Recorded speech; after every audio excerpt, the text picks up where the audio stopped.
Hey, it's Alex Saenger with Real Agent Advice, your source for agent insight and inspiration. Today we're with Dee Dee Cortez from Corpus, Christie, Texas, and she's going to be talking about communication with your clients. Let's have a look.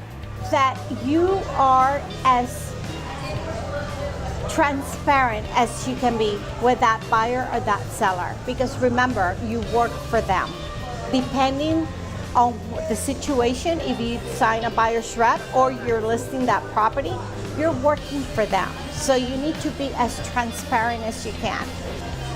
What I mean by transparent is being as honest as you can and showing them the numbers.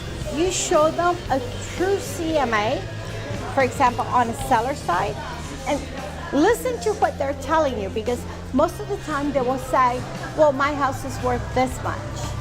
But if they look at the numbers, then you can make them understand. When it comes to the buyer side, you have to also do a CMA and show them, okay, this is what this area is selling for.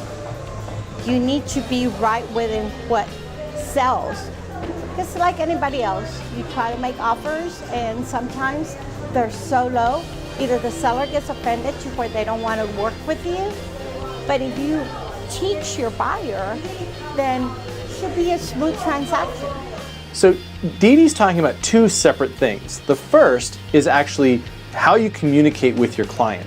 What phrasing you use, trust me, things like that. And one of the things I cannot stand is when somebody says, to be honest with you, and then they start telling you something, right?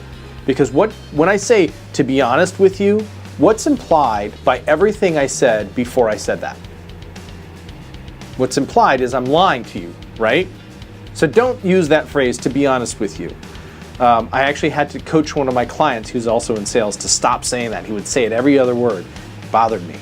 Now, second, she talked about educating her client when it came to the market. And one of the best things that you can do, one of the things that I do, is I actually will bring my sellers into my office. So when I go visit with them to see their house on a listing appointment, I do not talk about price, I do not talk about commission. What I do is I have them come into the office after I've met with them at their home. When we're in the office, I pull up on the big screen, because we have a big TV in our office that I can plug into my computer. I show them on the big screen all the comparable homes that I've researched that compare to their property that are in the neighborhood or nearby with similar features or similar prices. And we'll go through each one of those picture by picture, and we'll actually look and see, how does this kitchen compare to yours? How does this bathroom compare to yours? How does this yard compare to yours? How does this floor plan compare to yours? Right? Every single one of those houses we're going to go through, and they're going to have a very clear picture that, gosh, that kitchen's way nicer than mine, or my kitchen is like way nicer than that one. It's going to give us a level playing field so that when we have the conversation about what price to list the house at, that we're going to wind up really narrowing down the actual price. Those are some of my tips for listing presentations and for how to communicate with your client.